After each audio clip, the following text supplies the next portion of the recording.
Hey everybody, and welcome to Popcorn Therapy, where the stories we love tell us something about who we are.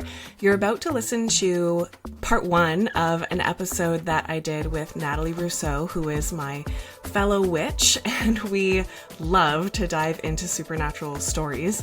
So our unofficial series is called Witches on Witches, and today we're doing Witches on Vampires and other supernatural things because we're talking about True Blood. There were a couple of things that came up in the conversation that I wanted to fill out a little bit. We jumped right into the conversation, and there was just so much that I ended up separating the conversation into two separate episodes. It's pretty much a continuous conversation, but you can just go ahead and listen to part two right away if you want to. So the first piece of context that I wanted to share is the era that we're looking at, because Natalie and I were thinking like, okay, what was happening in the world around this time? So the first season came out in 2008, and the show continued on until 2014. So that's the era that we're looking at. Natalie had also mentioned that she loved the first 5 seasons, and seasons 6 and 7 felt quite different to her. It turns out that the last 2 seasons were directed by somebody else. The first 5 seasons were Alan Ball, and then the last 2 seasons were Brian Buckner. Okay. I also wanted to share that I was quite delighted to find out that Anna Paquin, who plays Sookie Stackhouse, and Bill Moyer, who plays Vampire Bill, are together in real life, and I think they might have 2 kids together. So it's kind of sweet that they ended up together after all of this. So, you know, Sookie chose Bill after all, I suppose, as the story goes. I also wanted to introduce the series a little bit. If you're listening to this episode, you maybe loved True Blood back when it was on, right? So you might kind of forget some of it. So I'm just going to give a little overview. There are a few spoilers in this episode, but we're talking about 5 seasons plus, so there's sort of a lot to go through. We're not getting into too many details, but just to sort of spark your memory a little bit, we've got Sookie Stackhouse, and this show is based on the novels written by Charlaine Harris. There actually is a scene later in one of the series where Sookie's reading a book by Charlaine Harris. I thought was pretty great. So Sookie is this small town waitress in the small town of Bonton, and she's telepathic. So she has this ability to read people's minds, and she doesn't know why until maybe season 3 or 4, we start to learn why Sookie has this ability that nobody around her does. True Blood is this synthetic blood product that has been created in a lab by... The joke is that it's one of these famous scientists that turned out to be a vampire and just like kept doing his work. And so created this True Blood product that allowed vampires to come out of the coffin, is the word that they use for it. So we've got Vampire Bill, who returns to Bonton. His sort of family is from there. And we start with quite an interesting romance between Sookie and Vampire Bill. Then there's Eric Northman, who runs Fangtasia, which is a vampire bar in a nearby town. And he does that with Pam, who's one of the main characters. So they run Fangtasia. And at first, Eric and Pam are pretty villainous, but over time we start to kind of get closer to them and appreciate them and learn more about their backstories and so on. In season 1, it's a murder mystery that is resolved in quite an interesting way, I think, that maybe I won't say, just in case you, like me, wanted to rewatch the whole thing and couldn't remember any of it or have never seen it before. Season 2, we talk a fair amount about the maenad character, Marianne. And then we go on through these different mythological realms as we go on. So I also wanted to share just a couple of pieces that I really appreciated as someone who's been really steeped in mythology over the last year or so. I have a book called Maiden, Warrior, Mother, Crone that just came out this year. And it's all about goddess mythology and divine feminine folklore. And so I have all of these specific stories that I've loved telling. And some of these characters actually show up in True Blood, which is quite delightful to see. One of them was Lilith, and I want to just give you a little bit of background on Lilith. So in the Bible, there are 2 origin stories, right? The first one says Then God created them, man and woman, he created them in his image, something like that. And then a few pages later, there's a different origin story, which is the one many of us know, which is that God created Eve out of Adam's rib, and so on. So the Hebrew mythology that's not directly in the Bible, but mythologically speaking, folklorically speaking, Adam's first wife was Lilith. So God created Adam and Lilith as his progeny, or their progeny, and that man and woman were both considered to be equal in God's eyes. The theory goes that Adam wanted to have power over Lilith, specifically by having sex missionary style, and she wanted to be on top, is kind of the mythology. But the way that I'm telling the story is she really understands that this is a world where the goddess is gone. There's much more to this story, and you can pick it up in my book, Maiden Warrior Mother Crone. But essentially she leaves the Garden of Eden because she's like, forget this. I don't want to be in a place where there's no goddess and there's no respect for women. So I'm out of here. And that creates a little bit of drama for God. And so God tries again, and he tries to create Eve as a more obedient helpmeet for Adam, which turns on him as well. And you get Eve's story later in that same book as well. So in the episode in the season that I've been watching right now, season 5, I'm just bouncing a little bit because I have a baby on my lap, in case you're wondering. Lilith shows up as a really important character. She is the god of the vampires. So there's like a secret vampire Bible that's all about Lilith as god and so on. And Salome, who is a mythological character from the Bible that I actually have tattooed on my side, huge tattoo of Salome that I got a long time ago because I loved Oscar Wilde's version of Salome's story. So in the story in the Bible, Salome is this young woman who is essentially so beautiful and so seductive that her stepfather, who is King Herod, offers her anything that she wants in exchange for a dance, right? The dance of the 7 veils, which is often reinterpreted as a striptease. So she dances for him, and he says, okay, what do you want? You can have anything. And she asks for St. John the Baptist's head on a platter.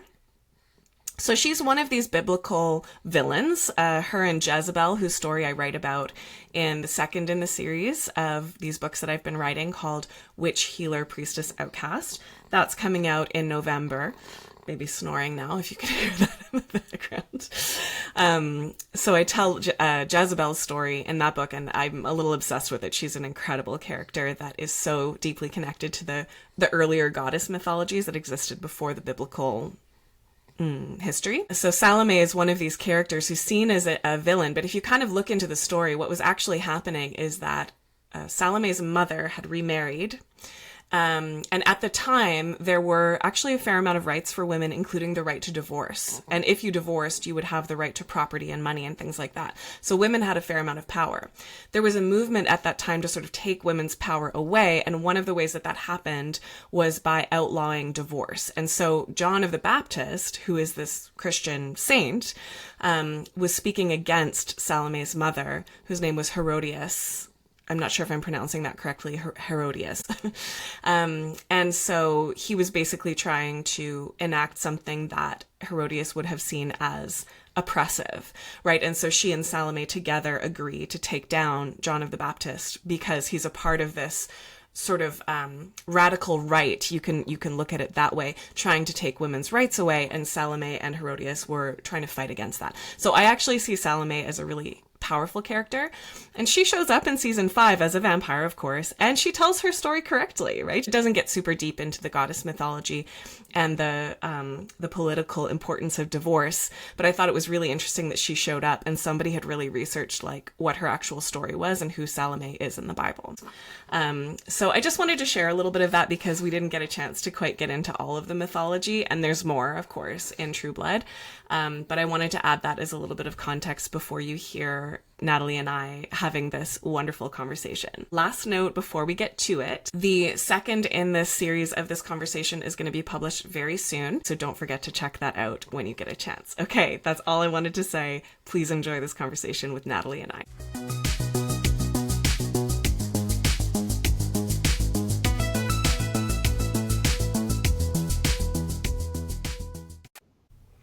Okay, welcome back, everybody, to Popcorn Therapy, where the stories we love tell us something about who we are.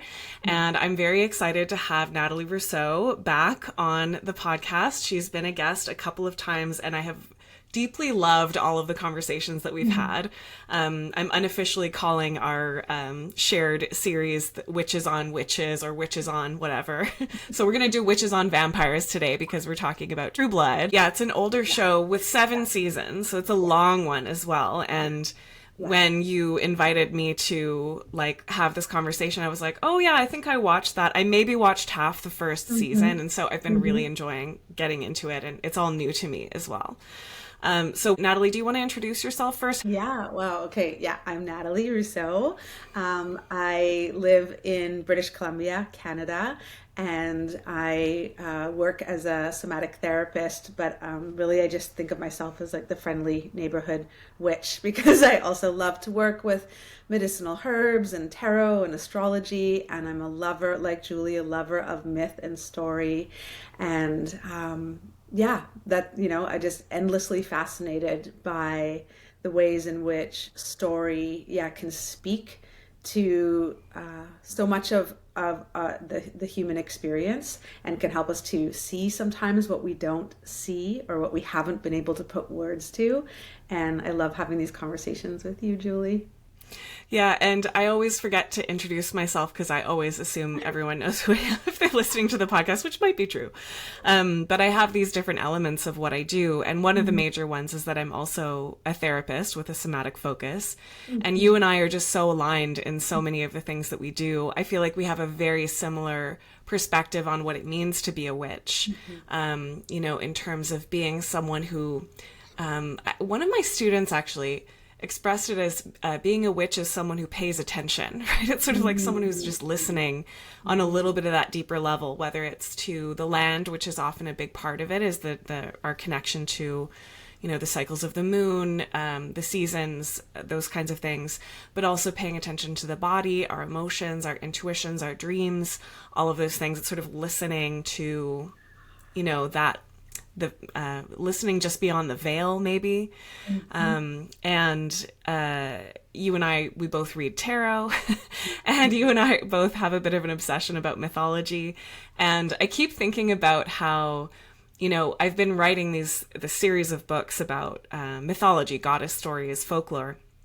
And I keep thinking about how pop culture is essentially modern mythology, right? Like mythology used to be the stories that were brought from town to town, and these are the things that people would share on, and those stories would tell you something about that culture, right? What was important to them, what their values were, and so on. And pop culture does exactly the same thing. I think whether it's reality TV or True Blood is a sort of a fantasy book series. I guess it started that way, and then now it's this TV show that I think was extremely popular. I feel like everybody knows True Blood.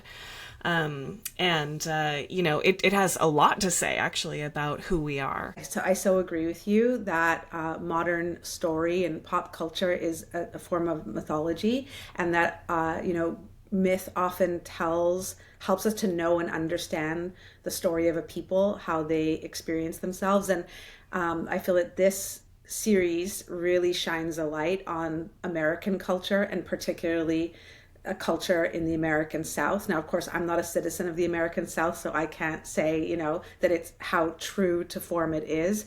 But I think that's a great place to start, is that this show has this Southern Gothic theme, right? Done in a really kind of campy, fun. It's really gory at times, and it's really funny at times, and it's really poignant at times. It really it touches on so much, and I feel like one of the main characters is actually the setting, this little town of Bonton that's has that small town Americana feel with all these, everyone in the town, and the main characters, Sookie and Jason Stackhouse, they're raised by their grandma, who's the perfect grandma, and they have their lovely home. And so it's this, sweet little town where you think nothing bad could ever happen. And then everything happens. Yeah. Everything's there. Everything. that you can imagine. It's all Yeah, and the show reminds me of Buffy the Vampire Slayer in a lot of ways too. It's sort of like a slightly more grown up Buffy, because she's sort of a young adult. She's not a teenager anymore. She's probably in her 20s, I guess, as the show goes on. But it has that same quality where I found Buffy would use a lot of these metaphors to explore, someone feeling invisible at school, and they'd literally become invisible, and it would be, that would be the focus of that episode or whatever it is. And I find, it's a bit more grown up. There's definitely a lot more sex and violence. Well, Buffy was violent too, and sometimes gory, but a little more, PG maybe. I feel like the vampire of it all, which we've talked about before when we were talking about Anne Rice in a previous episode. And I have this thing about vampires. We did an episode on Nosferatu, and I have a baby nursing right now, which I can't help but think about. this little tiny vampire sucking my blood and like what that means. There's a lot going on with the vampires, but I feel like actually the concept of vampires stands in for a lot of different things as the show goes on. Like it becomes a metaphor that shifts in and out of these different identities, and there are different ways that you can kind of read what it means to be a vampire. Yes, I absolutely agree with that. And it's funny, I've been obsessed with vampires since I was young, and I feel like I've read or watched everything, but I've never watched Buffy, so I'm just going to name that now. It's actually a series I've never watched, so I'm going to add it to the list. But I am fascinated by this archetype of the vampire and all that it means and can mean. And I think that's one of the things, like often I think the vampire is this sort of shadow mirror for us, right? Like speaking to these hidden desires and kind of primal urges, and also this sort of like dark transformation. But yeah, there are then all these very different expressions of the vampire in this show. Some that fit our image, that is often, because often it seems that many show or series, books have shown the vampire. Sometimes they're terrifying, but often they're like very beautiful, right? Very beautiful, Seductive. very sexy, very seductive, very powerful, very wealthy often. Like, I don't know if it was like when that started coming in. But what I loved about this show is you just had these like everyday vampires, like someone that just looked like, you're like some middle-aged vampire, some like, was a vampire with a beer belly, like Yes. just the really kind vampire and the really deranged vampire. There was every expression of vampire possible. Absolutely. And I think one of the first expressions of the vampire as metaphor is racial tensions, probably in the American South, which I'm not, an American living in the South either. But, there is, I think, especially in the first season, such a sense of, we have been at war, for a very long time. And there's this movement away from segregation, right? It's sort of this idea that we've been segregated, we've been separated for all of this time. And some people have, in the mythology of the show, like people suspected that we existed maybe, and we came out of the coffin, is the phrase they like to use.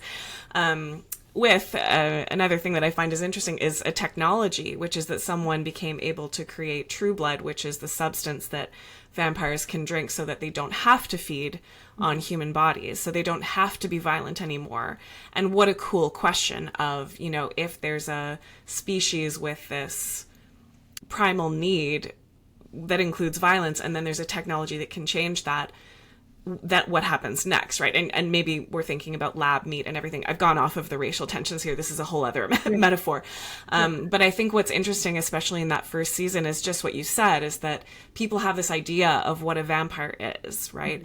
And they talk about vampires as evil, as bad, whatever it is. And there's this, Nan Flanagan is this spokeswoman who's trying to kind of educate people that vampires are lots of different kinds of things. And, that just like any human group of people, there's a spectrum of different kinds of people that you can be. And even, I haven't watched the entire 7 seasons yet. I'm still in season 5, but I feel like throughout the whole show, there is this tension that keeps coming back, which is, who's good, who's evil, and how do we as human beings lean into our human evilness or not, because I think you see vampires being quite evil. You see some of them being quite good, but you always see humans doing the same as well. Like you see really evil humans, or humans that are ambiguous, right? Humans that are making bad choices coming from a good place or whatever it is. Like, I think there's a lot around how,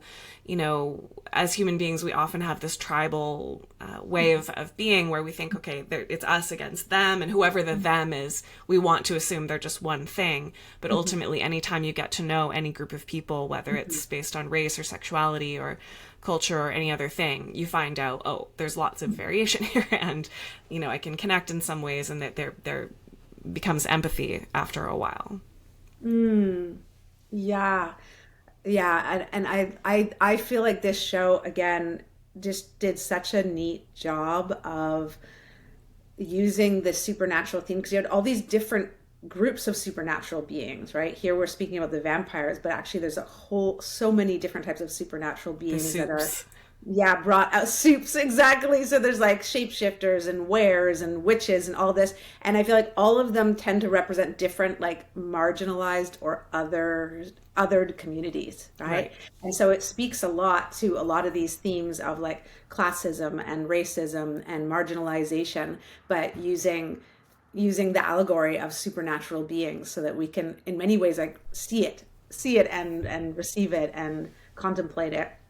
Yeah, and one of the things that I continue to appreciate as the show goes on, even in the very chaotic 5th season where they're trying to tell way too many stories and so on, there is at least one person on that show who is deeply researching the mythology of, fairies, the Tuatha De Danann, what a witch actually is. Like, I feel like the witch representation in that show is actually pretty close. Like, it's actually a pretty good representation of what a witch really is, which is a normal, usually woman who pays attention, and is engaging in ritual and things like that. It's not this kind of Baba Yaga kind of like, witch in the woods sort of terrifying older woman thing. It surprised me over and over again that, there was a moment when Lafayette, who's one of my favorite characters on the show, pulls some tarot cards and actually reads them correctly. I was like, oh, that is, you had like the correct interpretation of the Lover's card, which often people misinterpret. We do meet fairies at a certain point. Season 3 or 4, fairies start to come into it. And I love that, again, this mythology is correct. So the fairy mythology is something that I learned a little bit more about in my book when I wrote a chapter on Aravid for Witch Healer Priestess Outcast. But Aravid is part of the Tuatha De Danann, which I might be I find the Celtic names are really hard to pronounce, so forgive me if I'm doing that wrong. But basically this story is that the Tuatha De Danann were these supernatural kind of beings that appeared from the water into ancient Ireland, and they had all these skills and abilities, and Aravid became the goddess of herbalism. She's medically gifted. And there were all of these different fights that happened with different peoples in the land of Ireland. And the mythology is that the Tuatha De Danann, which became the fairy people, slipped into the other world, which is the place between worlds. You have to kind of go between the veil to access the other world. In the other world, time moves differently. If a human is taken to the fairy world and returned, they'll think it was one night, 20 years have passed by. This actually happens to a character in True Blood at a certain point. So the time dilation is really a true part of the Tuatha De Danann Irish mythology. I also loved that the fairies are a little ambiguous. Like they're not these kind of like, oh, sweet, pretty fairy things. There's a Halloween where one of the characters dresses as a fairy, and Sookie kind of, she startles when she sees this woman dressed as a fairy, and she says like, Sookie, why are you scared? Like, fairies aren't scary. And Sookie was like, you don't know what you're talking about. Fairies actually are quite scary.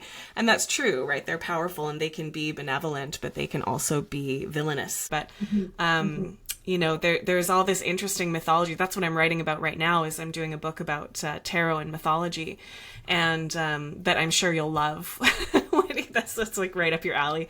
But there's all this hidden stuff about how like the devil actually represents Dionysus, and the second season had all this stuff about the Maenad and Dionysus and what that meant. And it's actually really quite correct. Like, as silly as the show often is, they're not messing around. When they're talking about mythology, they're really bringing forward like the real background of the mythology that they're exploring, which I continue to really appreciate. Me too. And that's what I appreciate was that it was like it was almost like absurdist at times because it could be really silly, really campy, but then it is speaking to these really strong themes socially and within our own human psyche. And then also, yeah, I agree, well researched in terms of the mythology and these different races of supernatural beings. First of all, can we talk about the Maenad? Like, Yeah, of course. that was fascinating. That was like one of the most compelling characters, I thought. This woman, Marianne, right? Marianne the Maenad, who comes in as like this, she's like a social worker, wasn't she? Yeah, that's right. Yeah, that's worker? kind of what she said she was. Yeah. Yeah, at she's first. like says she's a social worker and she's there to, support one of the more unsupported characters, Tara Thornton, and help her out in a hard moment. And then it's just like this like mother figure. But then, increasingly you find out she just has these like really intense primal urges, which in many ways I'm like, yes, like celebrating, but then it just gets so dark. She was actually terrifying. Like it was terrifying. And how everyone in the town, when they would get under her spell, they would have these like black eyes and they just would be completely outside of themselves and just compelled by these really strong urges. I mean, just this, yeah, it was quite intense, right? They're just seeing how like the appetite's gone so far, too far. Yeah. Yeah. And so maybe I'll ask you, because I feel like you probably know more about this than I do, but tell us a bit about a Maenad. Like, what is that mythologically? I mean, from what I understand, right, like about the characters that were part of the cult of Dionysus, right, that they would go into these frenzies, right? They were these often women that would go into these states of ecstasis, so they would get outside of themselves, and then they were known when they were in that state to also be capable of great violence, and so would tear people apart. And so I'm of course really curious if originally if that's like a story that then got told as a way of moving people away from the cult of Dionysus, or if that is part of the original mythology, knowing that there is a very fine line between a state of celebration and ecstasy and then frenzy, right? Because it's true, right? I mean, I think Dionysus is the big part of that sort of concept, is that there's ecstasis, and then there's you tip over into drunkenness, chaos, darkness, forms of darkness. And so, I felt that I was impressed with how they touched into that. Yeah, I actually this morning was working on my devil chapter for this tarot book, and I actually have the devil as Pan, particularly in the story that I'm writing, but it's kind of a similar concept to Dionysus. Both of those gods were about sort of music and wildness, and connection to vegetation as well. Like they were both vegetal gods, like related to the grapevines and so on. And a lot of the, not just Greek culture, but in other cultures as well, there often would be rituals oriented around losing your mind a little, right? You would be engaging with plant medicines or something like that. Wine was Dionysus's thing. And in Tantra, that was that can be a big part of the ritual as well. And part of the lesson of that is stepping outside of the day-to-day so that you can connect with spirit, right? Which again is what a lot of modern witches do in these sort of smaller ways. Like you're not necessarily consuming psychedelics, you might be, but even meditating, right? Even just taking a moment outside of your day-to-day life to be in a ritual. These are the moments where you can kind of move outside of all of the day-to-day stuff that keeps you bound, is the concept in the devil card in the tarot has these two figures with chains. And the way I'm telling that story is that the devil is actually the one removing those chains. The devil is setting you free. But that's complex because we don't always want to be set free from our attachments, to our families, to like our day-to-day routines, like the things that keep us chained. can be both our best and our worst, right? And so the point of these rituals would often be to step outside so that you could shift your perspective, and then you step back in again, right? Like that's the idea, is that you would always kind of come back again to your day-to-day life, hopefully with a little bit more insight or whatever it is. And lest we think this is some sort of exotic, ancient culture thing, speaking in tongues, drinking the blood of Jesus in a church, like there are a lot of modern religious things from the Christian perspective that we don't necessarily think about it that way. But even like inhaling the incense, like being in prayer, like these are those same moments of stepping outside of our day-to-day so that we can connect with spirit, right? And there's a story about a sailor who in Roman times was out on the ocean, and he heard a disembodied voice saying, "Pan is dead." And what that meant, because the word pan also means everything, so the connotation was all pagan gods are dead because Jesus is born. So it was like this moment of, the Christian mythology is now going to take over from all of this pagan stuff, which is when we, many of us lost that connection to the land and nature and all of those things. And so to have the Dionysus or Pan be the devil in the tarot, which, as I'm learning more about the creators of the tarot and so on, like, yeah, they actually meant the devil to be an ambiguous figure. Like they meant the devil to be not this sort of evil guy, but somebody that would bring in temptation. And when you're reading with that card, you often want to ask questions about, for me, it's like, what's going on with addiction? What's going on with temptation? What's going on with stepping outside of like what's known, right? And also maybe what's going on with breaking the rules or resisting authority, or, connecting with those like quote unquote devil qualities that are things like pleasure and sexuality and all of these things that the dominant Christian culture has told us are not okay.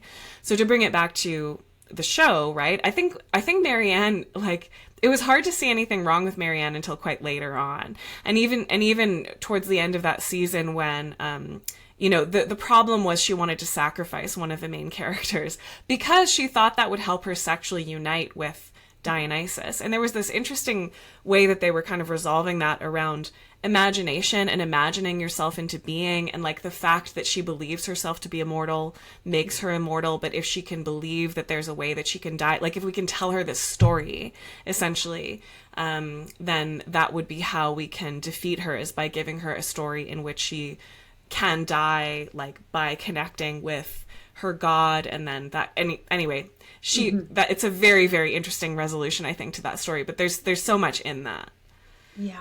Yeah, no, I agree. Like, there's so much about Marianne and the Maenad character that I love, because speaking to everything you just named, throughout time, so many of our ancient cultures have known the value of entering into altered states through ritual, through trance, through dance, through all of these means that we've always used, sometimes using intoxicants, sometimes just, through, like you said, through the smoke or the prayer or the song, through fasting.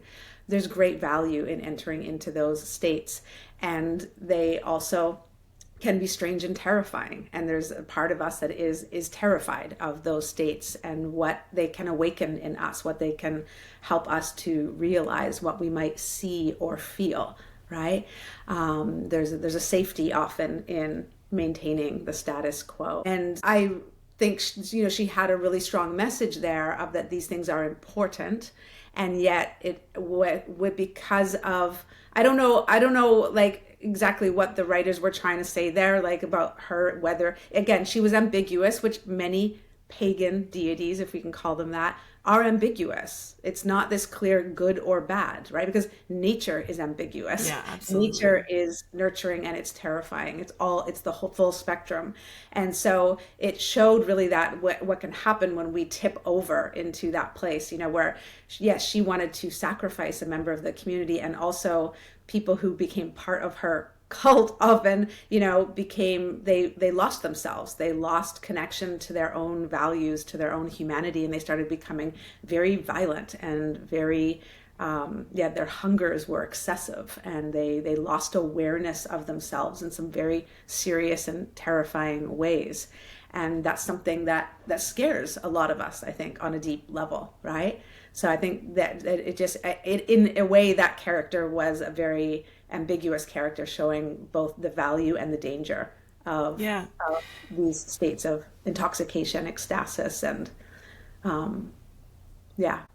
Yeah, and maybe we can talk about Tara a little bit more, because she's a really interesting character. I mean, they all are. But in the context of that season, we were really looking at Tara trying to maybe not necessarily get away from, but like resolve her relationship with her mother, right? And I'm pretty sure it was in that season. You and I know in our counseling practice, we both work with IFS a little bit. Inner children, different parts within the self, the ecosystem of selves, and so on. And there was a moment where Tara was trying to get the demon out of her, right? It was sort of like her mom was alcoholic and believed she had a demon in her, so she went to see sort of a folk healer, I guess maybe we would call, I forget her name. But she believed that the demon had been exorcised out of her, and that allowed her to become sober. We, of course, find out later that this folk healer was let's say she was also an employee at the local Walmart or whatever it was. And so did that mean she wasn't really a folk healer? The show doesn't totally land on whether it was 100% a scam or not, because in the end it worked, right? And I feel like so much of magic and healing is about that. And it's, again, that same concept of imagining ourselves into being really the key to how we are in the world, right? And whether those stories are literally true or not maybe matters less than how we perceive them on the inside, right? So anyway, there's a moment where Tara goes to the same folk healer, and she's trying to resolve this demon within herself, which she's not totally sure if that's a thing, but she's like, maybe, it worked for my mom. I'll see if it works for me. And there's this interesting scene where she meets a young child version of herself, and she has to kill the child version of herself. Do you remember that scene? And I'm sure you remember it because, as therapists, you and I would work with people encountering their child selves, and we don't kill them. we don't murder our child's selves. We befriend, we hug, we love, we ask them what they need, all of these things. Like, it's a very different healing process than trying to kill off a part of the self, right? And from an IFS perspective, that's very much the language around, the inner children often are exiled.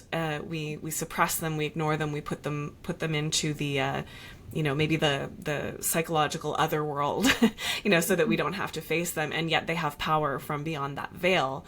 And the practice that we can do from an IFS perspective is really befriending and getting to know them, letting them be a part of our day-to-day lives, letting them grow up within us, and so on. And so, I think as we're watching Tara have this relationship with her mom, which is still ongoing and it's still unresolved in season 5. I don't know if it ever gets resolved in the show, probably not. There is such a feeling, and I have this feeling with clients sometimes where, maybe it would really benefit you to estrange yourself from this family member, and this is your family member that you love deeply, and that's always going to be true. And for a lot of people who have abusive family members, especially caregivers, it's just very complicated. You can't just cut that person out of your life. And maybe you should, and maybe there are times when you can, and so on. Sometimes that is the healing thing to do, but it's never uncomplicated to do that, right? And so anyway, what I was trying to say there is that Marianne really gives Tara this sense of, you can be your own person, you can have your own experiences. I'm going to give you a safe place to stay, and food, and all of the basic life's necessities that you need in order to kind of empower yourself, and then you can make your own choices. But then, of course, it gets complicated when maybe Tara does want to talk to her mom, maybe Tara does want to, help her out with something, and Marianne starts to get involved in this way where it's no, you're going to do it my way, right? Which, from a therapy perspective, of course, you want people to make their own decisions, not make them for them, right? Yeah, I find Tara's character is so complex. And that theme, first of all, I think the show really addresses trauma in so many ways, so many forms of trauma, but a lot of relational and familial trauma. There are a number of characters that come from very complicated, complex families with parents that are abusive or neglectful in different ways, and shows how the characters, yeah, how they adapt to that, and how they live with that. And Tara's story is particularly, difficult, and there's a lot there. Yeah, and there's so many things I want to say about Tara. I love her strength. I think she's one of the strongest characters, and she's for sure one of like the more traumatized characters, and often is the one getting the most hurt by people and by different supernatural beings throughout the story. And she has a lot of anger. She has like a huge amount of anger that she really struggles with and is reckoning with. And I found that, yeah, really fascinating. And yeah, and I'm really curious how other viewers have experienced that character. I'm particularly interested, as a white woman living in Canada, not, a black woman living in the States. I'm really curious how those folks would experience that character, because I'm curious about this kind of like angry black woman trope that she exemplified. It's yeah, I don't know. These are some thoughts that are just like I'm wondering how she was received by others. But I loved that character, and I was curious what it would be like if she hadn't been so angry and traumatized.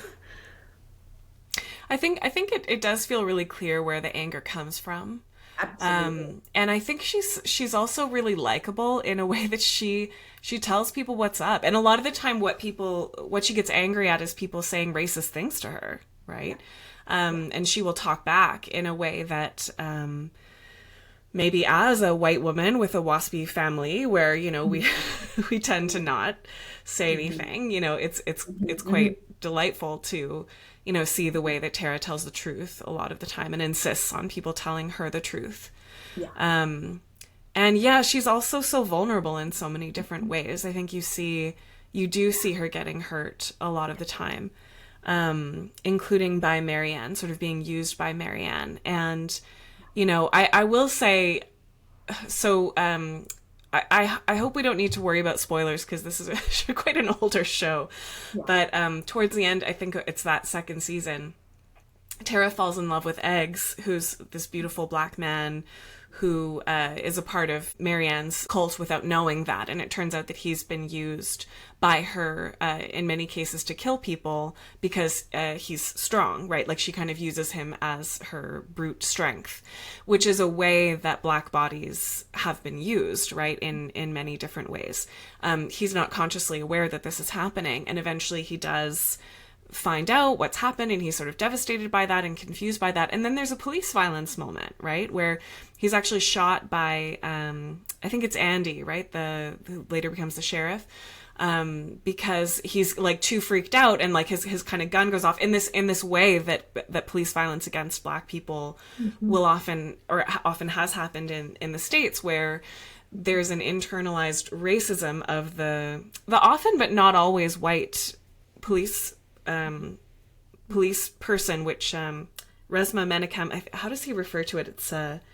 It's like a police body or something like that. So there's white bodies and there's black bodies and different kinds of bodies, but a police body is like its own entity. So it doesn't really matter so much what your race is, because you're within this institution and you're being used within this institutional perspective. And that institution has so much internalized racism that the hair trigger literally on whoever is in the police body will tend to be against black bodies in particular, even black children in some cases. And so, it was maybe this moment where Tara had an opportunity to have this like beautiful black love story and like have this connection with this man who could be healing with her and all these things, but then he's actually killed off. And so I feel like they're speaking to these really interesting racial concepts, but then it's a cliche that it ends up happening, right? Is that she, this one, black love that she has doesn't get to move on into the next season, which I was quite upset by because I really loved Eggs and I wanted more of him, right? Yes, yes to all of that, exactly. And like, yes, her rage made so much sense because exactly they were showing all of these, maybe stereotypical themes, right? And I think we all love that she was such a fighter all the way through. She would exactly that. She would fight for herself. She would stand up for herself. She would stand up against oppression in all the ways that it would show up, and she would fight for others. I mean, she would put her own life on the line for her friends. It just was it was challenging. Her story is challenging all the way through, that she is, for all her ferocity and what a survivor she is, how vulnerable she was so much of the time, and how much loss and impact she received in the story.